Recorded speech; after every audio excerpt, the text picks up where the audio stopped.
everybody? Welcome back to Beans No Ball Bean Talk, episode 40, the big 4-0. This series is getting into Ankh status, man. We've been running it for a while, but yeah, I mean, we got a great week of football coming. We finally got some clinching scenarios, got a lot of news to get into. So, I mean, let's just get it started. I think we're talking about Unks. Let's start with the biggest Unk news of the week. Yeah, so Phillip Rivers on Tuesday was signed to the Colts. First, they're going to bring him in for a workout, for a meeting, and then what do you know? He is now going to be the starting quarterback of the Colts once again since the COVID season. Since the COVID season, He was the last quarterback to take him to the playoffs. Yeah. So it was a 7 seed, so say what you like. Gave Josh Allen his first playoff win, but I mean, yeah, Phillip Rivers, he signed officially to the practice squad Wednesday morning. So, I mean, all signs point he's going to be the starter too. Yeah. So I mean, he's the only healthy quarterback. I mean, Riley Leonard's nursing that injury. Mm-hmm. You also have, like we mentioned in the recap,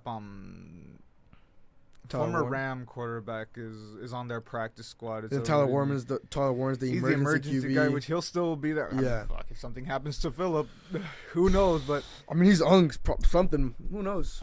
But was it Brett Rippon that's on their practice Yeah. squad? It was either Rippon or was it Riley? Riley Leonard's the guy that I guess. I mean, if there still is that off chance that we don't even see Phillip Rivers take the field if Riley Leonard is available, but Yeah. I think we're probably expecting. I mean, how in shape is Phillip Rivers? I mean, right now he's a high school football coach right now at a Catholic school, if I'm not mistaken. I believe it. Yeah. But I mean, Jesus Christ, he hasn't touched the football in what? Since the COVID season, 5 years. So how the heck, how is it gonna function? Let alone with this Colts. I mean, you're looking at the remaining schedule. It's one of the easiest ones, but I mean, he hasn't touched a football in years, so I don't know how that's gonna be. I mean, is the schedule that easy? I mean, And they have one of the remaining. no, they don't. They do schedule-wise. not. Do they not? No, they got the Seahawks, Niners, Jags, and Texans. I Oh, yeah, don't never know. mind. What? I I think it was hardest then. I got it flip flopped. They have the hardest remaining schedule left. Yeah, and Not you the hardest. consider- Well, one of the hardest. One of. One of the hardest. Yeah, you consider them, like I mentioned too, like the Bears too. We can get into that later, but I mean, yeah, we'll see what Phillip can do. I mean, he's got a couple of the pieces left from back in that. I think that Texans defense is gonna murder him, dude. I mean, I'm expecting that. We'll see. I mean, he's still got. I mean, he was the quarterback for Michael Pittman's rookie year, so see if they can continue something with that connection. If something can save the season, but I mean, let's just be completely honest. I don't think. I mean, he's just pushing back his Hall of Fame eligibility. Yeah, he pushed himself back 5 more years. He would have been eligible. eligible this year. He was eligible this season. He would have been eligible this season, but now we can talk about that. Would he have gotten in? I don't think. I don't know, man. First ballot? I don't think so. No, without a doubt. I love Phillip Rivers. He's not first ballot. I believe he was my first football jersey, if I'm not mistaken. I mean, yeah, you started off as a Chargers fan. Yeah, just a low-key Chargers fan. I didn't have a team. LA didn't have a team. I didn't have a full allegiance, but yeah, I used to rock the Phillip Rivers and Antonio Gates jerseys. Antonio Gates. Go. What a guy. But I don't know. Yeah, I mean, I don't know. I love the guy. He's a great quarterback for sure, but I mean, you look specifically in that 04 draft class. You got guys like, I mean, sure, the other surefire Hall of Famers with Eli Manning and Ben Roethlisberger. That whole debacle, Eli going first, then trading him, the Giants drafting Rivers in that swap. But I don't know, man. I mean, it's not even to say he gets overshadowed. I think just in general, I mean, you look at him individually, he'll eventually make it, because even Eli wasn't first ballot. Eli had to wait second, third ballot, something like that. I think. I know he didn't go in. But he wasn't first. He definitely wasn't first. When, to be fair, he really wasn't. I mean, not to. I mean, look, you can say your own piece. He wasn't the great. I mean, let's be honest. The 2 Super Bowls and that's what I was gonna mention. Down Brady just carry him. That's what I literally what I was gonna say. The 2 Super Bowls against Brady is probably what builds up his resume. I mean, he's the best average player in NFL history, if you want to look at it that way in some regards. Yeah, so I mean, if Eli got in, for sure Phillip's gonna get in, but I mean, we're not first ballot. But Eli has a lot more of a resume. Those 2 rings. Eli had the rings is what's carrying. Look what Eli did against Brady, and look what Phil did. Yeah, I mean, he never got past Brady. That's what Eli has on top of Phillip. That's what the only thing Eli has on top of Phillip. He had those 1 seed years. I mean, they had some great teams with LT and all that. And let's not forget to mention Phillip was also on that team where the Chargers had both. The top offense and the top defense, and they went 8-8. They went 8-8. That's crazy. peak San Diego Superchargers. That is you peak right San there. Diego. I mean, 8-8, and you have the top offense and defense. Yeah, well, Just wow. But I don't know. He definitely ain't first. But that's up for discussion for, that is gonna actually a really good debate whether or not Phillip is a Hall of Famer or not. and maybe we could. Well, shit, man. 5 years down the line when he's eligible again, Yeah. we could reopen this conversation. But I mean, we open that up. What a rude awakening for bro if he has to take on the Seahawks defense in his first game out of retirement. I pray for the guy, man. I mean, He's gonna go up against two top defenses. they're gonna send him right back into retirement. Man. Yeah, he should be like, well, I'm gonna go back to my kids, and spend some time his with them. grandkids. He's a granddad at this point. I'm telling you, My they God. literally signed a grandfather, man. That's so They crazy. signed a Yeah, grandfather. Forget Hunk. They Forget signed He's Gramps. He is Gramps, Oh, but God.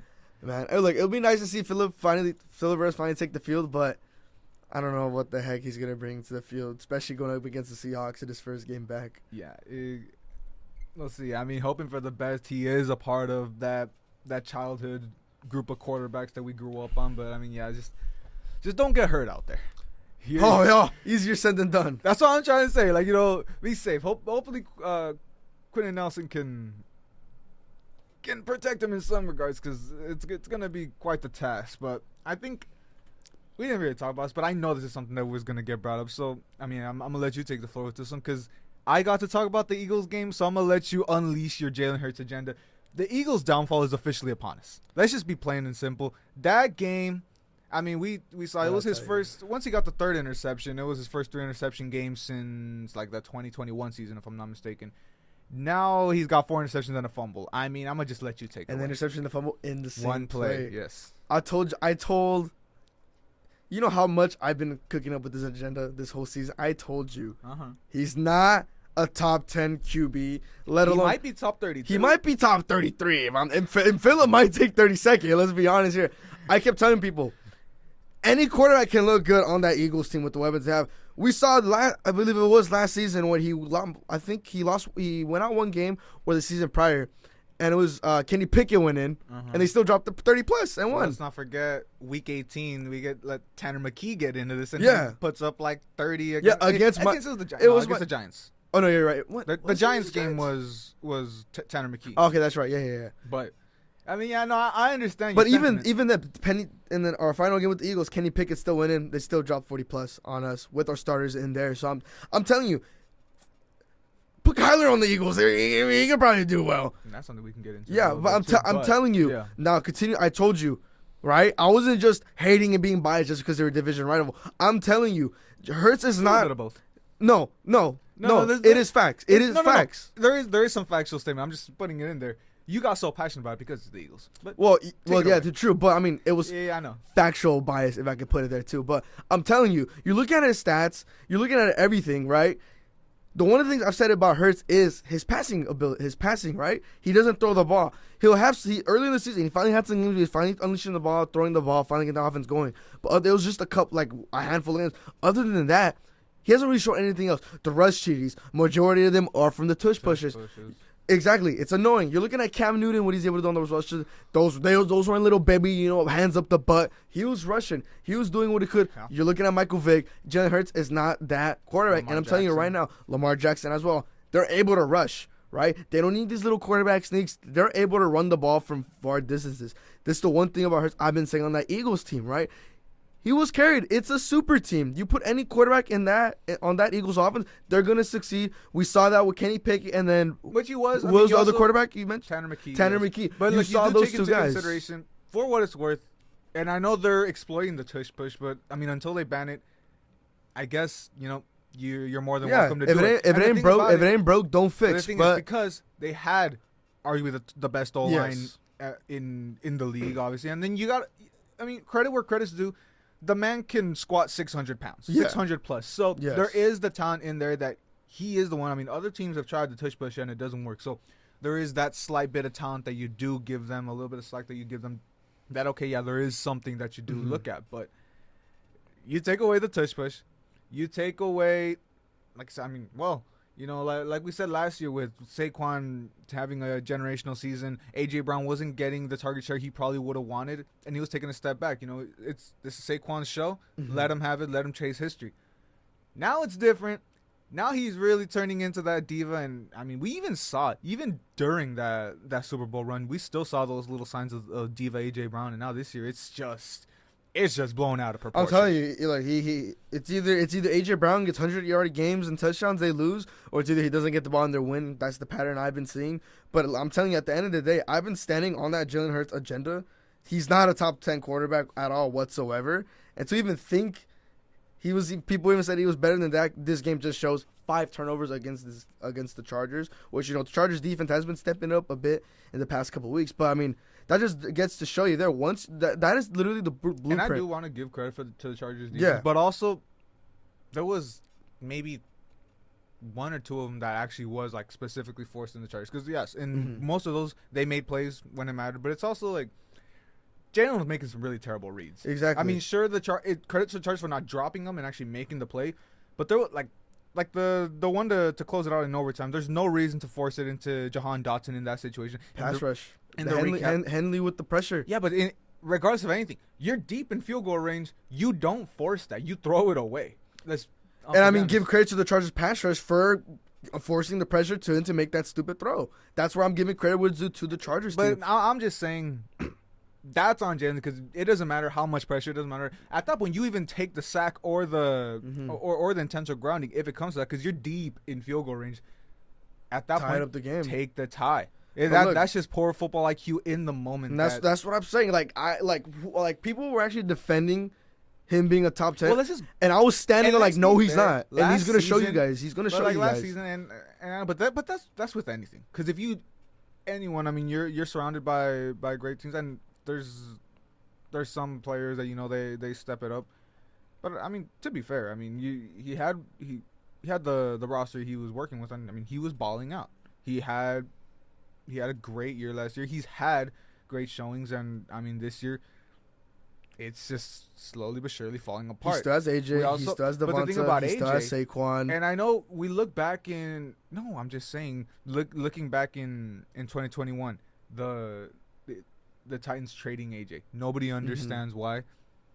This year, you're kind of seeing it. Because, I mean, it's not just on the field. You also look at off the field and in the locker room. He might win you some games. He might make some great catches.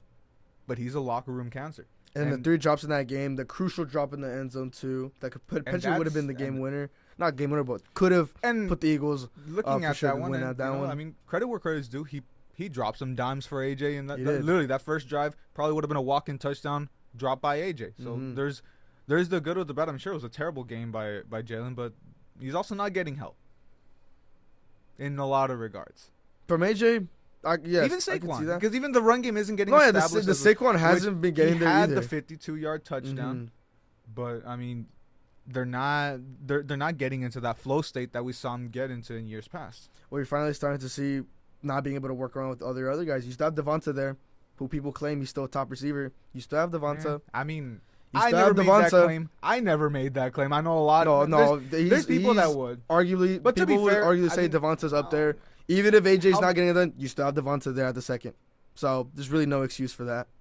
I mean, I don't know, man. Because you could say certain things about anything, but I mean, it's just like anything, They're when they're winning, everyone's gonna say, "Oh, my guy's the top guy," and when they're not, it's obviously gonna be cricket. So you could look at a lot of that for what that's worth. But I think we had a good. You could put that. Yeah. I mean, it was good back and forth. I get you. I mean, I'm not fully off Jalen, but this year is gonna do some damage to his legacy. Let's just put that out the way. And I think we kind of touched on Kyler just a little while ago. Yes. I think we should circle back on that because the future. What is his future? His future.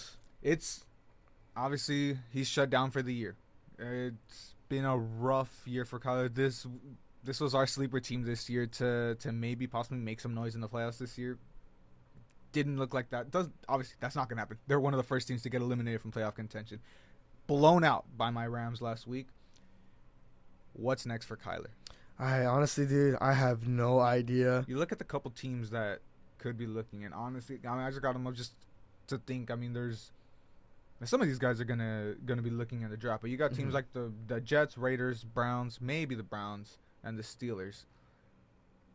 I feel like the Raiders are probably gonna make a run. I mean, out of these teams, I would say maybe the Raiders, because you're looking at the Browns. They're still deciding between Shador and The thing this with that stuff with that. is you have a cheap contract in Shador right Yes. now. Write him out at least next season. See how that goes. They're probably honestly they're probably going to trade Dylan Gabriel. Mhm. Maybe see what one of these teams I just mentioned might make a run at Dylan Gabriel. They'll still see some sign in there. The Raiders seem the more viable option just because they're in court more in the sense of because the Jets too. Yeah, you said the Jets, you said the Raiders, the Browns, and the Steelers. and the Because Steelers. this is Aaron Rodgers last year. Yeah. So they're obviously looking too. There's no one really lined up. They still got Mason Rudolph backing up their perpetual backup. Mm-hmm. So, that's also definitely a possible spot. If Tomlin stays, I'm sure that's somewhere Kyler would be eyeing. But I think, realistically, it is probably a race between the Jets, Raiders, and Steelers. Yeah, because he just, I was very high on Kyler since he was drafted in 2019. 19, yeah. Since 2019, really love Kyler out of college. Top 10 pick in both baseball and football. Hey, if football's not working out, he can still go back to the A's regardless. He does have his A's contract. He still has his A's contract. He can go back no matter what. If he signs with the Raiders, it works stay out. in Vegas. It works out. He could do the Dion work. Yeah. Playing with the Falcons and the Braves. Exactly. You never know. It works out. That was kind of the tough between football, baseball. I think it was a little better at baseball, to be honest. Well, to be fair, to be a top 10 pick in baseball. Exactly. That feels a little tougher. But, he's a Heisman winner. So but still, he won the Heisman, so, it would win both hands. He signed a huge contract. He still got the money, but at the end of the day, he just hasn't lived up to the expectation with the Cardinals. 0 playoff wins since getting drafted in 2019, so it's going to be a really tough task for Tyler. He's probably going to end up leaving the Cardinals without a doubt. Now, the Cardinals could probably look into a quarterback. They're really leaning to a divorce. They're really leaning toward this, so that could be another save for the videos. Cardinals could be in a job for draft a quarterback later in this draft, which could probably be the better case, but highly doubt they might keep Tyler. But it's going to be hard because specifically you look at the quarterback class. For sure, Fernando Mendoza has soared into the conversation. Dante Moore, there's the question, is he going to come out? He's got it all at Oregon, so he might stay. We'll see at the college football playoff. If he makes a run and wins it all, maybe he goes off on a high note. But, those are the two names right now. You look, Fernando's probably going one, so it's going to be a race for whoever doesn't get Fernando. And I don't know, man. Apart from Mendoza, there's no one that really stands out at you. So, it's probably just another year of waiting. Yeah. And I don't know, maybe they just pick up some random backup throughout, just to just a bridge quarterback. Mm-hmm. So they pick up. Well, now Russ probably retiring. To be completely honest. If they were smart, well, not necessarily just smart. Pick up Jameis. Jameis, man. Brissett has been cooking for them since he's been starting. He's had his little, miscues in the games there too. But in that regard, use him as a bridge. Yeah, keep Brissett there as as the backup for now. But we've talked about it so much. He was doing a way better job as a starter than Kyler did, right? They're putting up points on the board. They're keeping close games against top teams. We saw that. Obviously, they had their letdown against your guys' Rams. But, aside from that game, Brissett has been doing so much for the Cardinals this season. And even in that game, sure, it unraveled later. But, that first drive. Yeah, they were up 7-0 at one point, and then that doesn't matter. But I'm just saying, that first drive, he was in... He was in his groove. He was getting the ball out to Wilson and McBride, something that Kyler wasn't doing for whatever reason. He wasn't reaching his. McBride gets fed by everyone else other than Kyler. Exactly. Something sucks to see, but he's probably gonna have to move. If I were the Cardinals, I'd keep Brissett just to keep him there as a backup, and because he's a very, very great viable backup, and then just go into the market, see what you can do from there. Yeah, absolutely. And we mentioned at the top of the show, we got some clinching scenarios, so let's get into those three winning in scenarios. There's a bunch of other stuff that if they tie and some other results, but let's just right away. Patriots, Broncos, and my Rams. You win and you're in. The Rams, that's the big game that you really look into, and we could probably get into more of the specific games, or we could just knock them out right now. That Lions-Rams game. That one, not only can the Rams just clinch that spot, the Lions probably needed to stay in that they needed to stay in that NFC North race, and honestly the playoff race too. Yeah, that game's really going to turn it on. And the momentum on the Lions side, they came against a really great big win against my Cowboys, which to keep them in that contention there too. And you're looking at this Rams team, right? Both sides of the ball, offense and defense, very consistent on both ends. With the Lions, it could be on and off. It does not matter what. It could be either on. It could be the offense is off, the defense is off. No matter what it is, one of those guys are really good. One of the ends are going to be one of the Jahmyr different Gibbs looks factors like there. the only constant. And Exactly. that's what worries me because we saw how that run game gashed us against the Panthers. A two-headed run game. We see it's on another level in Detroit. So the run game has to step up for this game. Or if not, we could be headed for another shootout. And it could come down just like week 1 last season. Monty just gashing us and taking it over in overtime. I mean, really, that's really going to be the difference maker. There's if you guys are going to be able to contain that run game early with Gibbs and Monty. I have no concern with the pass game, if I'm being honest. I'm pretty sure the front seven's going to get to Goff, and we know what happens when Goff faces pressure. He's one of the worst when it comes to like facing pressure.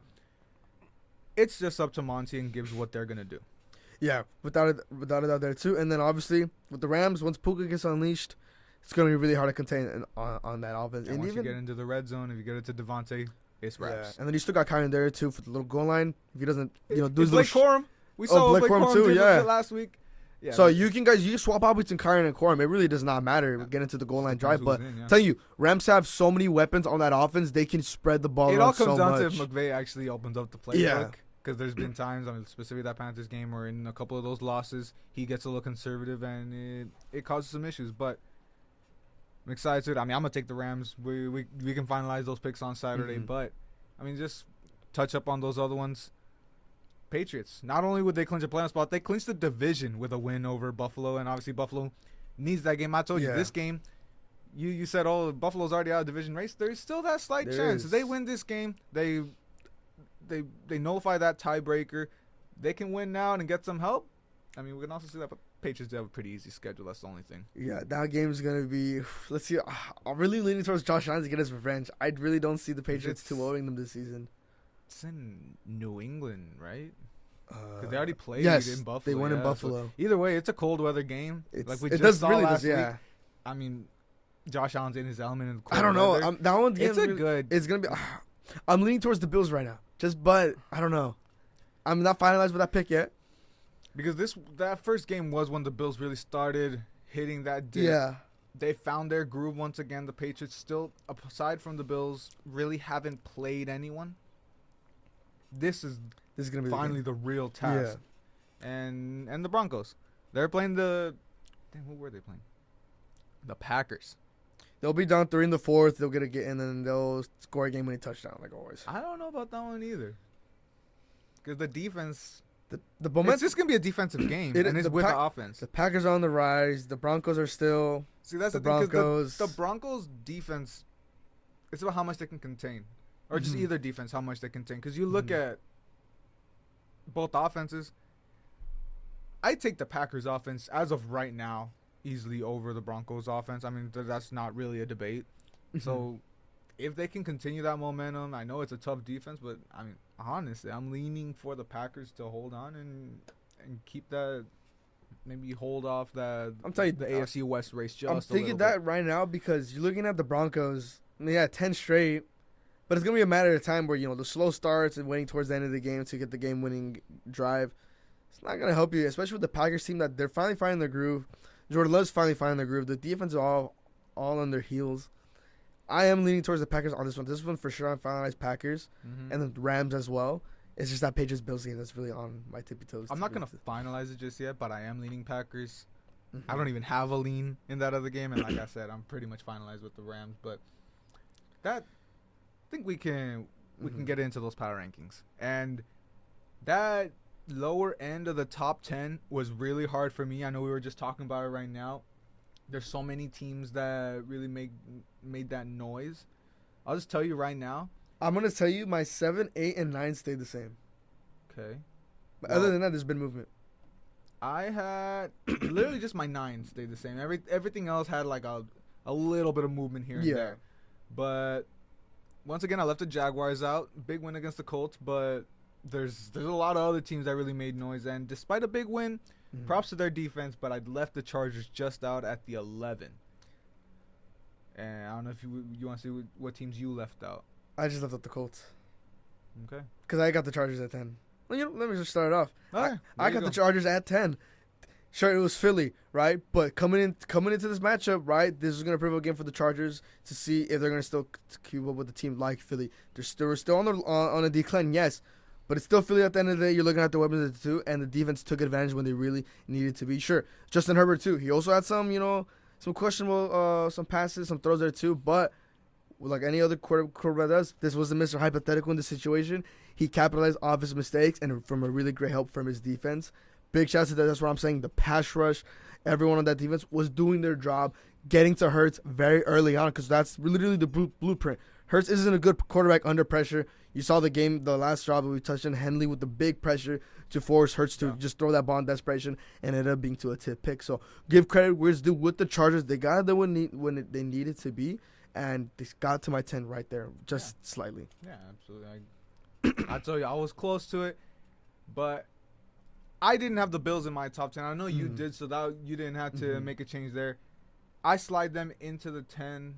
I mean, plain and simple. I mean, that win in the snow against the Bengals, I mean, it looks like they're back. We'll wait and see in that divisional game, see what kind of movement they I mean, we see what the difference is the Bengals can be with the quarterback when you have Joe Burrow. But again, it's the defense. It's the defense, sure, but I mean, it's also the Bills' defense. Yes. They stepped up. Those two big interceptions, the turnovers they're forcing, doing it all. I know you already had them in here, so they're a little higher for you. But, yeah, I had the Bills at the 10, and I kept the Niners at the 9.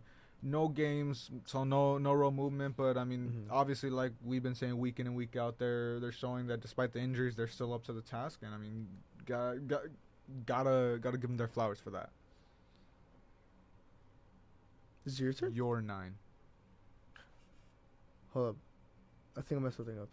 I put the exact same team twice. Oopsies. What? Want me to? No. I got it. You got it. Just you got your 9. Yes, it's because I I accidentally put them twice. That's why.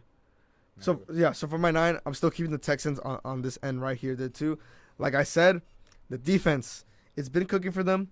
The defense is the big spot that's really keeping the Texans in this game there too. CJ Stroud, he's finally finding his groove. He's finally being consistent. The only difference is that offense still needs to find a way to put up a little bit more points because the defense can only do so much. But when you have a defense like that, you really don't need to worry much about offense, but that's really my only concern for the Texans going forward is with that defense. And then right above them is the Jags. Right above them, I have the Jags once again. They're still making noise. Trevor Lawrence is still in his groove. Offense is getting consistent. The defense is still picking up in the race, and they're on top of the AFC South currently right now. Big step up because of the Colts having their big turmoil. But like I said, both these teams, I can go interchangeable, right? Texans because of their defense, but Jags on the offensive side because they're able to put points. Really interchangeable, but the AFC South is really getting a little bit hectic between both those teams. Yeah, absolutely. Yeah. I mean, like I said, I rate the Texans a little more than them. Despite them being in that top spot, and despite them being my division winner in this one, so that's starting to look pretty good. But we'll see if Houston can catch them. But in my 8 spot, even with the win, I actually dropped them a spot. The Lions. Now, not for their own fault. I know they blew out the Cowboys, and there's a lot of garbage time points on either side. But I mean, with the other results, I had to drop them one spot.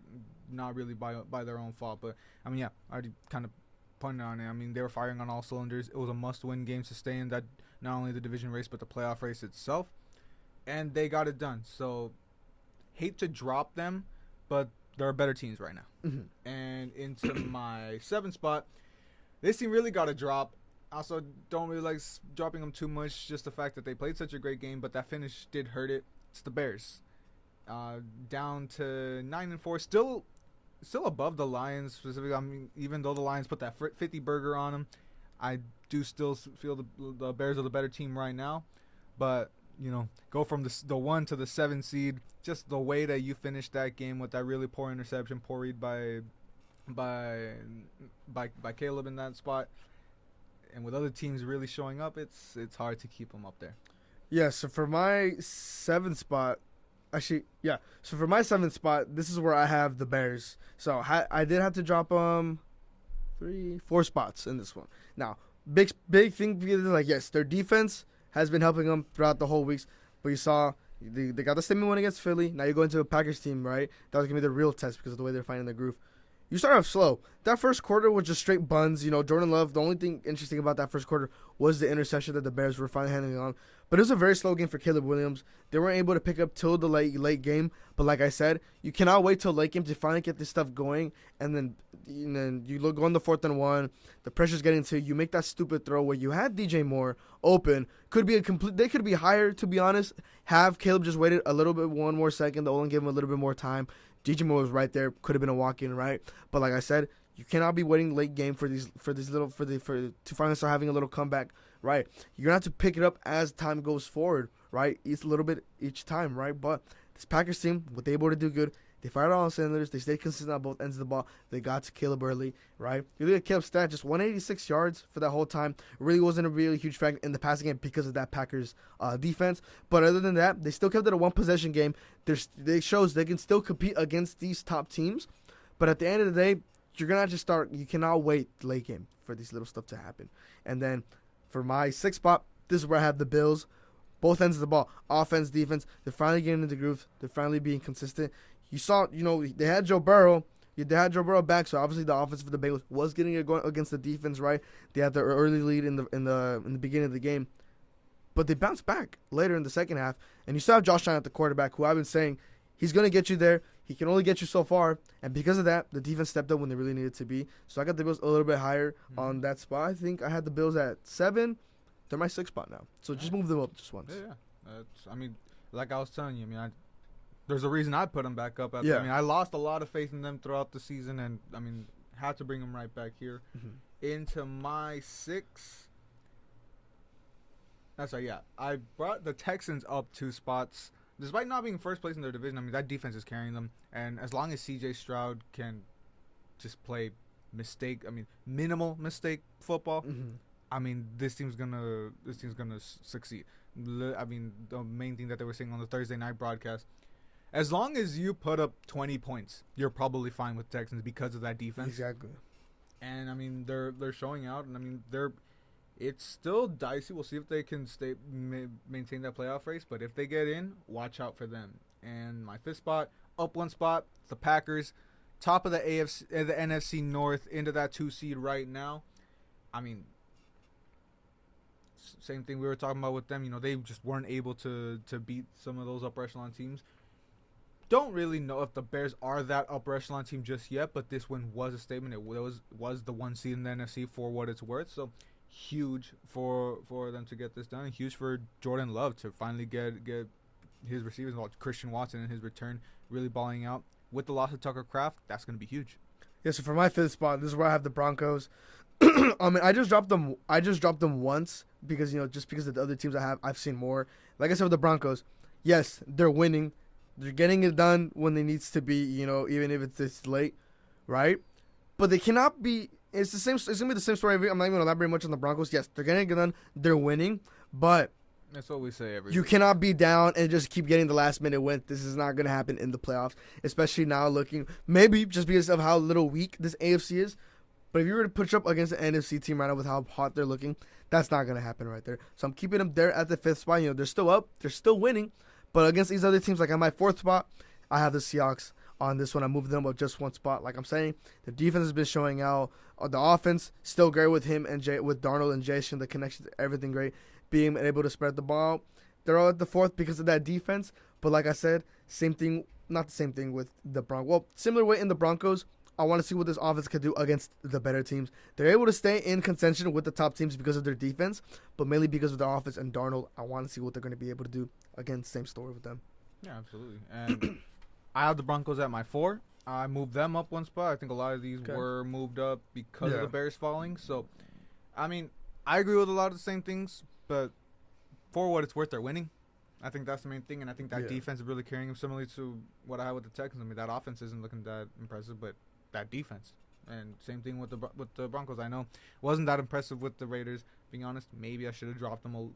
Maybe I could have kept them at 5 for what that's worth. But an 11-2 team speaks for itself. So I did move them up. Same thing. I don't want to elaborate too much like you.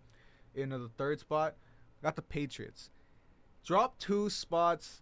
I know. They were my 1. They didn't even play. Hurts to drop them, but there's 2 teams that made statements this week that once I get to my side, the reason they're the top 2.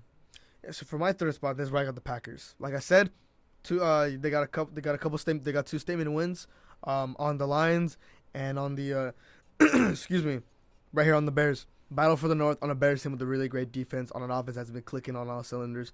Very great statement win. You see Jordan Love. This is what you want to see from the Packers. Jordan Love being consistent. Josh Jacobs, sure, he got off going just a little bit late, but the run game was still there with Josh Jacobs. He pretty much got the game-sealing TD that solidified their win there, too. The defense has been great as well there, too. Like I said, the Bears, they're finally a great late game. That's what the Packers' defense was, kind of like struggling just a little bit. But at the end of the day, they got it done when it needs to be on 4th and 1. They got the pressure to Caleb early on, and we saw I already elaborated on that there, too. But the Packers, they're finally starting to find their consistent rhythm. And with Jordan Love, once he finally gets going, his consistency is finally evened out. This Packers team is going to be looking a little bit scary. And a couple of weeks ago, we were saying the Packers are pretenders just because of the way they've been fighting against the lower teams. But after these 2 statement wins, they're finally on their groove back. They're finally bouncing back, and they're finally making their way top of the NFC. Currently the 2 seed, so who knows? Yeah, absolutely. And into my 2 spot now. Or did you? No, you had to go. For my 2 spot, I have the Rams. Okay. So I have the Rams, like I said. I'm telling you, we went over the ones. They're interchangeable, really are interchangeable there too. But the Rams, like I said, we already touched it up. You already touched it up again. Offense, defense, great on both ends. Both young guys, everything. You got Puka, you got Stafford. Stafford being one of the most consistent quarterbacks up to date. The defense on the young guys, Byron Young, everyone that passer's doing their job, and then Quentin Lake, who's been having such a pretty great season for himself. Everyone on that Rams team's really success on that part there too, and back on top of the 1 seed. Yeah, of course. And I mean, obviously we already know your 1 is my 3, but I dropped the Patriots just because wasn't great teams, but they got it done and they showed out. The Seahawks at my number 2, up 1 spot from 3. I mean, the defense speaks for itself. They're getting the respect from me. Even the offense, that was obviously for a long time the big issue. And the Falcons defense, it's there. It's probably fallen off a little bit since a couple of weeks ago. They were up around that top upper echelon. But I mean, credit where credit's due. They're still there, and Sam Darnold just picked them apart for 37 points. Well, defense also had their hand in that, but in the 1 spot, it's the Rams. I mean, plain and simple. I know what you say with the Patriots. Yes, it's interchangeable for what that's worth, but you also look at, I mean, who's dominating and who's dominating the better teams, and call it what you like with the Patriots. I need to see them do it against some better teams, and this week is a big opportunity for them to do it. Yeah, so I lied. It's my Cowboys. They're at the 1 spot, but no, it is the Patriots, and like I said, it's the same thing for every week. Caleb Williams, Drake May. With what he's working with the team he's been working with all season, coming to this season, with having a pretty decent defense stepping up, he's getting everything done when it needs to be. Sure, yes, it has been against the weak opponents, but you're looking at this team, right? For what it's worth, last place exactly, in the division or close to last place, you're gonna have an easy schedule. Exactly, you gotta take advantage of it. Exactly, and you're looking at the weapons that he has. He definitely is taking advantage of what he has, even if it's not the best. But there's still some statements still to be made with the pitch. But hey, top of the league for a reason.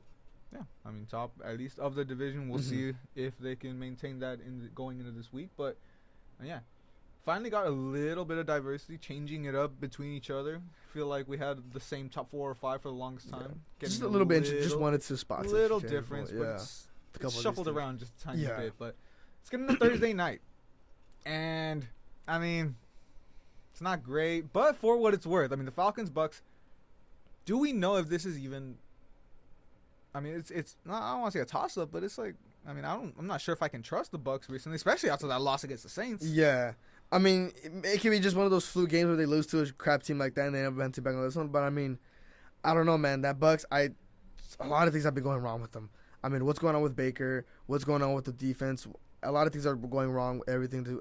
Egbuka's not getting, the dominant rush he's been getting for the first couple of weeks there, too. And they finally caught up to them, The first 3 games, Bucks were down each game, and they managed to come back. Now, unlike the Broncos, they're not winning like them, which was the big issue with the Bucks. Baker's not able to get it pulled through. And we saw against the Saints, the going 2 for 7 on 4th down. That's not gonna get you anywhere. I love the ballsy, but if it's not working the first 4 attempts, you gotta stop with that kind of stuff. But I mean, I don't even know if leading to this one. I could see an upset with the Falcons. I'm not too sure on this one. And let's not forget, it wasn't in Tampa. Well, no, actually, Kirk swept the Bucks last season. Let's not forget that.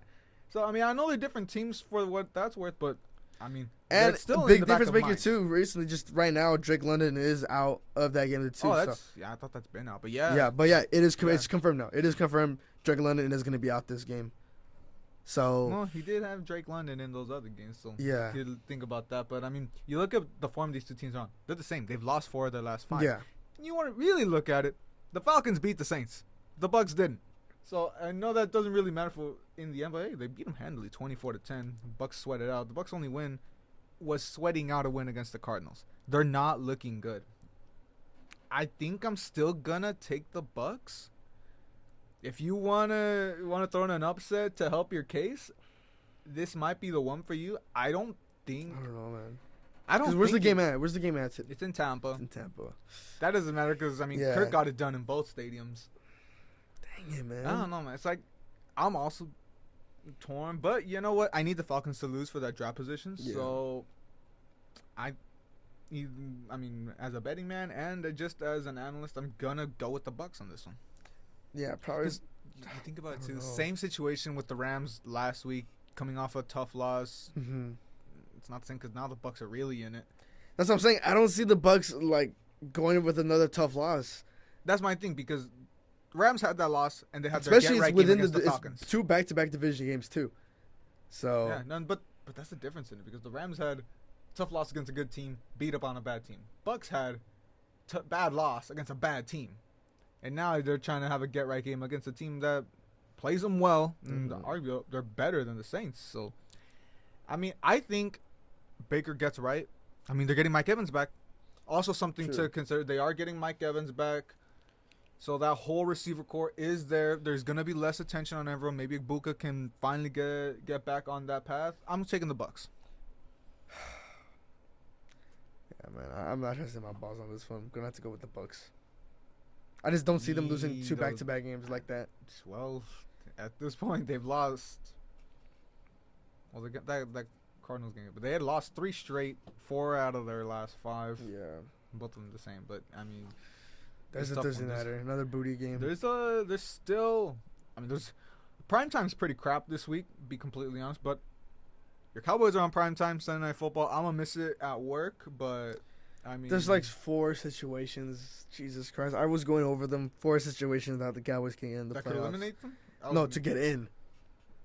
There's 4 different scenarios. That's yeah, what but I meant. nothing finalized this week. Nothing finalized, but as of right now, let me just read them. Yeah, but those scenarios don't matter until Yeah. you actually get to the week that something can happen. Well, no. Because I could say, oh, if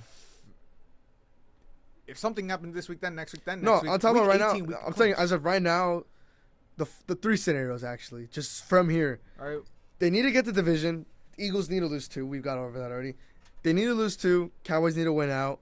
But looking at Philly's schedule, they got the Commanders twice. Then they got the Raiders. And then There was one tough one in there. Bills. Yeah. The Bills, right? If not there, the Bears. They have to lose 3. And they have Here's the thing: the Bears are getting into the tough part of their schedule. Yeah, So. they got the Niners. Then you got the Browns, great defense. Then you have the Packers and Lions, right? 2 out of those games are going to be division games, right? And then you got the Niners still on the road here, the 2, which is, I think honestly, throw this in there. I think the Bears might still miss the playoffs. yeah, which is still there. But the Lions also need to lose 2. Mhm. They got the Rams, which that's going to be a very big game for us, too. Steelers, Vikings, then the Bears for the Lions. So that's going to be the tough one. That's for the Dallas to get the 7th seed and probably going to play Green Bay first round or the winner of the NFC North. Then the last one, the Niners also need to lose 3. They're also coming off a pretty tough stretch here. You got the Titans, then you got the Colts. Well, never mind. At this point, not even the Colts anymore. You got the Bears, Seahawks. Those are going to be the 2 tough games. And I'm again, waiting on that. Yeah, Hey, with that Week 18 game card, yeah. Niners Seahawks. Not only is that just huge for them, it also Yeah. one of those teams is gonna lose. That helps. But them again, out. just like the second scenario, but the third scenario with the Niners losing 3, Detroit also has to lose a 2. lot of ifs and buts. It's a lot of ifs and buts, but the one where we control own destiny is they just have to win out without a doubt, even to have a shot. And for Philly to lose 2. 10-6-1. But the thing Yeah. about Philly is, Philly. I'll give them the Bills loss. Yeah, but But can the Commanders? can pull it Mariota, off? because Jaden Downs is out. Jaden Jaden Downs is is done out for the year. He's probably gonna be out for. He's out for the year. Mariota, bro. Oh, dude. Gino can do it. Don't say something like that again. No, but Oh, ew, just bro. because I just touched on it just right now. If Just I've looking at came down to that point to trust the Raiders on something, I've Well- officially lost it. Well, it's this week. Yes. You need upsets. Yes. I mean, no. I mean, you need Hey, upsets for it your worked with the picks. Chargers. It worked with the Chargers. So I mean, That wasn't even an upset. with Philly, who's favored that game? I mean, that was a toss-up though. Like realistically, maybe Philly was favored. Maybe the Chargers were favored. It was a But toss-up. still, It was one of those really close lines. God, I've been good this year, please. No, you haven't. Yes, No, I you have. haven't. I've been No, good you this year, haven't. God. No, you please. haven't. No, but I've I done was just throwing everything. in because we had loosely mentioned like that quick hot take I was gonna say about the Bears. I think you look at their schedule. I think they're missing the playoffs. Yeah, and with these scenarios, I mean, they're doable, but they're all ifs. But Yeah, it's all again, it's at the end of the day, it's any given Sunday. The Cowboys just need to win. That's literally the bottom line. They need to win out. That's it. yeah. They're playing either a fire defense against the Browns and then 3 playoff teams. Yeah. So honestly, I'm sorry, but kiss the playoffs goodbye. Probably unless if they make a statement and win these games, then they're a force to be reckoned with in the playoffs. But as of right now, Bears? I don't. Yeah, the Bears. Oh yeah. I don't trust the Bears to win those last 3 games. So I think at least you probably don't have to worry about the Bears. But then, well, there won't be a tiebreaker scenario because of the tie that you Yeah. guys have. That's what the tie's helping us because Because if there Still wasn't a one less- tiebreaker scenario, the Bears have the tiebreaker on Yeah. you guys. So, that's what I'm saying. Not beating the Packers and not Hurts. beating the Panthers hurts. well, the Panthers, I mean, you can't even put anything on that. The Panthers are showing that they're a team to reckon with, who's winning the South? That was my pick from the start. I'm staying with it. I think, I'm sorry, I love Baker, but I think the collapse continues. And I think the Panthers are going to take the division. Because around there, they're currently Both 7 and 6. 7 and 7. And they still got to play twice. Well, I don't know. Right man. now, I'm taking the Yeah. Panthers over the Bucks just in those head-to-heads. They play week 16 and 18. Yeah, last. It's gonna come down to week 18. We'll see. I mean, week 16 is gonna have a big impact Oh on man, December football, dude. What's not to love about December it. What's football? not to love. But yeah, I think we pretty much I got think, yeah, everything that- get going what we That got. pretty much does it. God, I mean, we're gonna start getting some snow games, cold weather games. Christmas Can't wait. Oh my breaks God. right around the corner. Oh man, We gotta be in person for one final, and do we only got to be in person for one final? I think Oh, just the political. presentation, right? Yeah. Yeah. All right. Well, for all else, we want to thank our Titan Radio listeners for joining us this semester. We didn't really discuss. I mean, I don't know how much we're really gonna be pumping out as a weekly basis next semester, but maybe we'll be back. We could discuss that. Maybe there's Probably. something that we could still just throw out a weekly video for you guys, but or at least audio for you guys. Maybe we'll change the time. Maybe more people can listen if it's not 7 in the morning. Maybe we'll try live. I love that option. But I mean, yeah. Thank you guys. If you wake up at 7 to tune into this for 2 idiots bouncing off random football ideas. But thank you for listening. 40 videos strong on Bean Talk, and be sure to tune in on YouTube if you haven't already, and be sure to tune in for our recap of all these games on Tuesday.